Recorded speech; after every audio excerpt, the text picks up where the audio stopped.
Yugoslavia, a country where nationalism caused significant destruction during the Second World War. The American South, where a current rising nationalist movement looks to the past for justification. Although two very different countries, both have felt the tremors of powerful nationalist movements. In both, monuments have been used to force a certain narrative about nationalism, changing the way the two countries see their own history and ultimately how their own citizens see one another.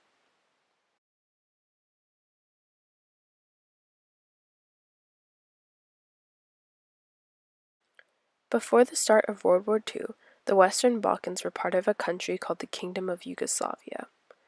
The Kingdom of Yugoslavia was very ethnically diverse, with Croats, Serbs, Bosniaks, Slovenes, and more ethnic groups living within the country. However, the Kingdom of Yugoslavia was short-lived, when in 1941 the Axis powers of Nazi Germany invaded and established a fascist Greater Croatian state to occupy part of the former Kingdom of Yugoslavia. In response to the Croatian occupation, two main resistance groups formed, the Chetniks and the Partisans. The Chetniks were mainly Serb and formed as a response to ethnic cleansing against Serb people perpetrated by the Croatian Nazi state or Ustaša. The Partisans were led by Josip Broz Tito and wanted to establish a socialist republic after the Ustaša were removed from power. The Partisans appealed to all ethnic groups and were united by the political ideology of defeating fascism and implementing socialism. After a long-fought battle with terrible war atrocities perpetrated on all sides, Tito and the Partisans were victorious and able to establish the Socialist Federal Republic of Yugoslavia. But Tito and the Communist Party faced a difficult challenge trying to unite a country that had been torn apart by nationalism from all different ethnic groups.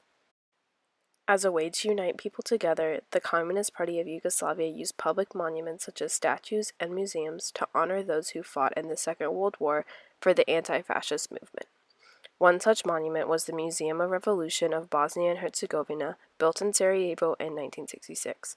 The museum was dedicated solely to the communist and anti-fascist movement. Glavni razlog osnivanja Muzeja revolucije svakako jeste bilo prikupljanje, istraživanje i prezentacija nasljeđa Drugog svjetskog rata, borbe protiv fašizma, veličanje tekovina narodno-oslobodilačke borbe itd. U stvari, glavni motiv se mogao svesti na to da se stvara jedan vid kolektivnog sjećanja, što je vodilo ka stvaranju kolektivnog narativa i na kraju do stvaranja nekog vida kolektivnog identiteta, što kod nas u tadašnjoj muzejskoj praksi je bilo manje više preuzeto od strane tadašnjeg SSSR-a, odnosno Rusije, pri čemu su bukvalno sve kulturne institucije, ne samo kulturni, i edukativni, i obrazovni, istraživački i tako dalje, sve su imale nekako ulogu stvaranja tog prividnog sistema gdje se u stvari stvarala glorifikacija nasljeđa Drugog svjetskog rata, a kroz to se u stvari promoviralo to novo uređenje koje mi danas nazivamo socijalizam, koji je trebao da bude neki kao prijelazni period dok se ne dođe do onog krajnjeg stadijuma koji je bio krajnji cilj čitavog tog političkog establishmenta, to jeste komunizma. Pa Muzej revolucije je jednostavno gledao da promovira te univerzalne tekovine, univerzalne moralne tekovine koje su kasnije vremenom postajale, hajde kažemo, kao socijalističke tekovine. Gledalo se da se kroz taj rad muzeja jednostavno promovira sve ono što je vezano za nasljeđe Drugog svjetskog rata, a da se u stvari govori o tim, o stvaranju, u stvari da se ide u prilog stvaranju tog socijalističkog čovjeka. One key feature of the Museum of Revolution focused on national heroes, many of whom died fighting for the anti-fascist movement during the Second World War. Sam kult ličnosti narodnih heroja je imao zadatak u stvari da nekako stvori neke uzore, ili kako bi u Sjedinjenim Američkim Državama rekli role models, gdje se na osnovu tih uzora stvarala neka, da kažemo, privrženost samih građana i motivacija da oni kada odrastu u stvari budu nekako slika i prilika tih ljudi, s tim što su nekako sve te biografije bile protkane jednim, pa možemo slobodno reći, idealizovanim osobinama, gdje se u stvari niti jedna manu vi ne možete primijetiti, gdje se promovirala samo oni najbitnije vrijednosti. Od hrabrosti, od, da kažemo, istrajnosti, kreativnosti, upornosti i tako dalje, ali sve to u cilju, da kažemo, nekog budućeg zajedničkog dobra. Today, many of the remaining artifacts from the Museum of Revolution are on display in the open depot of the History Museum of Bosnia and Herzegovina, including weapons from the Second World War and artifacts from the cult of personalities created during the socialist period.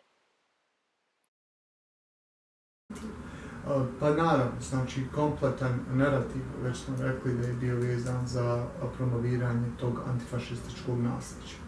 Ono zbog čega i borbi u Drugom svjetskom ratu. S tim što se to antifašističko nasljeđe se u stvari promoviralo kroz takovne revolucije.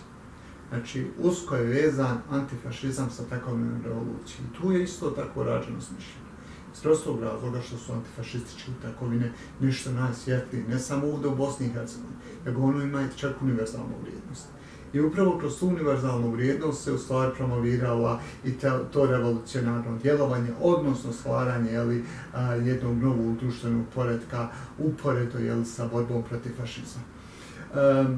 I naravno, kada je završio Drugi svjetski rat, pa čak i u ovim novim periodima koji su bili jako turbulentni, svi znamo što se je dogodilo 90. godine, pogotovo ovdje u Bosni i Hercegovini, tu antifašističko nasljeđe je nekako ostalo kao, da kažemo, neki zaštitni simbol. Međutim, ono što je dosta iznenađujuće bilo, jeste da jedini od svih nekadašnjih predsjednika tih republika na jugoistoku Europe, Franjo Tuđman, koji je imao to antifašističko nasljeđe, je bio jedan od Titovih oficira u periodu Drugog svjetskog rata, nikada nije odigrao na tu kartu, jednostavno se je išao na tu politiku podržavanja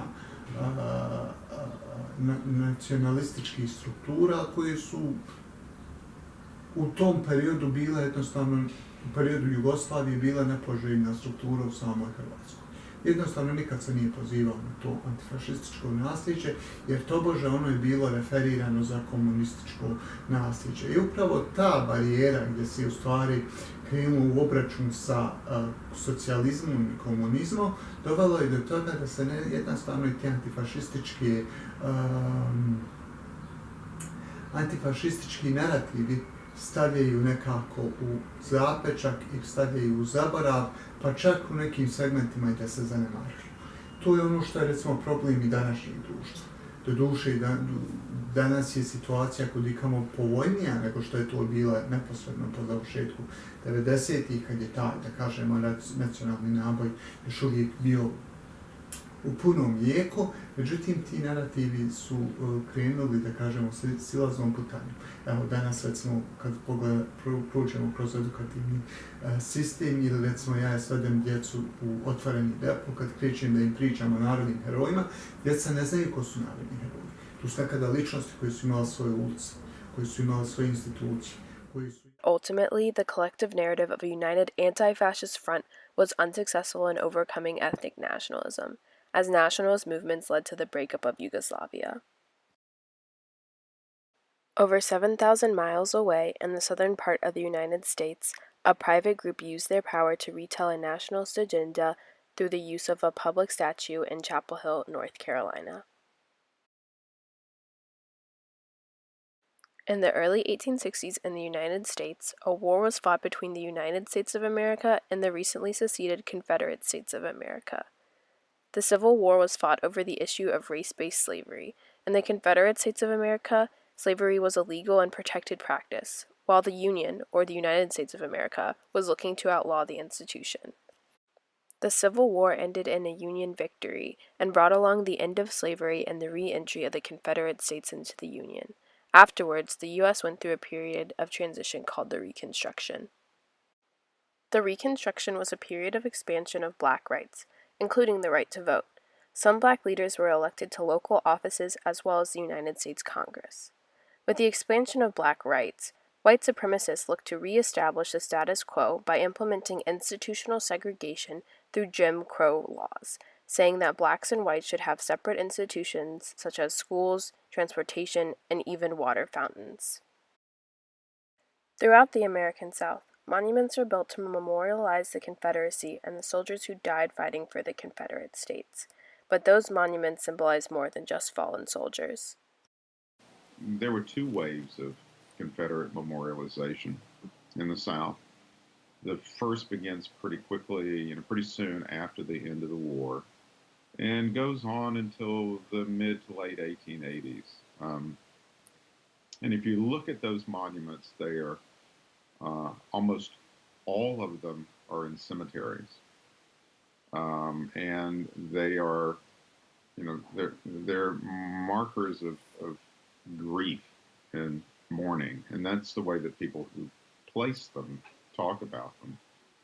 And then there's a second big uptick in Confederate memorialization from the late 1890s into the 1920s, right? And this is the time when across the South, in one state after another, the victories won in violent white supremacy campaigns in the 1890s are consolidated, and the institution of Jim Crow is established. And with very few exceptions, those monuments are not in cemeteries. They're in public spaces like McCorkle Place or, courthouse squares. And almost every one of them is a soldier monument. Not something that looks like a gravestone or the kind of memorial you'd expect in a cemetery. In Chapel Hill, North Carolina, a monument to fallen Confederate soldiers was built at the University of North Carolina in 1913. The monument was supported by the United Daughters of the Confederacy, or UDC, and is commonly referred to as Silent Sam. The UDC emerged in the late 19th century out of early, they often call themselves Ladies' Memorial Associations, groups of women across the South who organized to fund and erect monuments in that first wave of memorialization I mentioned. By the 1890s or early 20th century, the UDC has taken on and defined itself with an explicitly political project. And that was to memorialize the Confederate dead in the name of white supremacy. And, I often find myself saying to people, when you hear a historian like me say those words, white supremacy, oftentimes people think, oh, well, that's an interpretation. That's a characterization you as a historian are placing on this. Those, in fact, were the words of the women and the monument builders themselves. They talked very explicitly about erecting these monuments as to mark this successful defense of, the other phrase they would have used, of the Anglo-Saxon race. So there's an explicit racial purpose in the work of the UDC. The United Daughters of the Confederacy did not only build Confederate monuments, but took many measures across the American South to force their white supremacist narrative into white society. The message the UDC sought to convey with these monuments, was warmly welcomed among whites. Warmly welcomed in part because the UDC had been hard at work for many years to shape historical memory in a particular way. The UDC basically had a censorship committee that was meant to out anti-Confederate prejudice in school history textbooks. Did a very effective job of shaping the way that kids in the South learn the history of the Civil War. So they're tapping into a set of racial sensibilities that are well established and run deep. At the same time that they're working very hard to ensure that those sensibilities are kind of at the center of the way that most whites understand the history of the region and, by extension, the history of the country. They, on the one hand, they're tapping into something that runs deep. The notions of racial hierarchy that had been established back in the 17th century in the South. But they also have their work cut out for them, because what they have to do is, and what they're out to do is particularly to convince those whites who had been willing, as the UDC would have put it, been willing to be race traders, by aligning themselves with blacks. The narrative that the United Daughters of the Confederacy helped spread over 100 years ago can still be seen all over the United States today. They were enormously successful. I think you see the effect of their success to this day. If you talk to an awful lot of high school students in the South, to this day, most of them have gotten the notion that Reconstruction was a great horror inflicted on the defeated South. It's just kind of, there's no debate about any of this among historians. It is stunning the degree to which that message, shaped by Hamilton and his generation and by those women of the UDC, how resilient it continues to be. They were so successful that, in the moment we're living in, vast majority of whites looked at that monument and didn't see anything that was problematic. The history had been both forgotten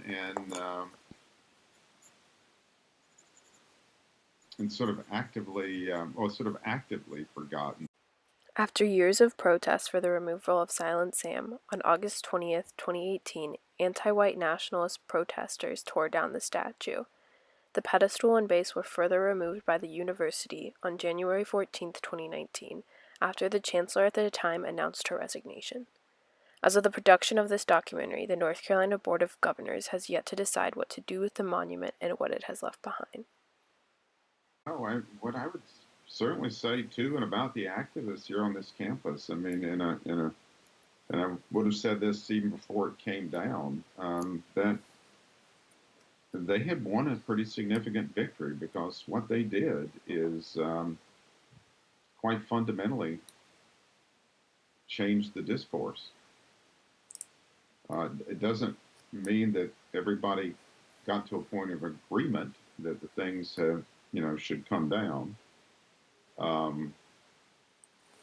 But the entire conversation about these monuments is irrevocably changed. That's quite a remarkable accomplishment. Yeah, it's a beginning, not a finish line. If you think about it comparatively, what white Southerners have at their disposal is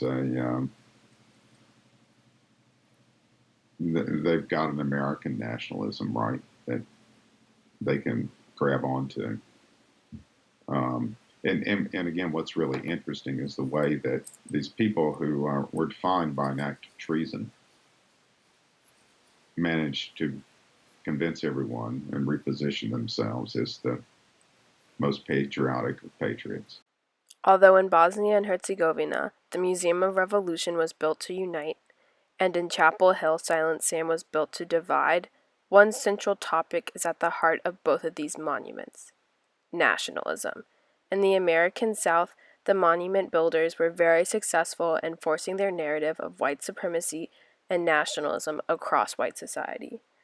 However, the Communist Party in Yugoslavia was unable to unite the country under their narrative because the nationalist forces were too strong and eventually pulled the country apart.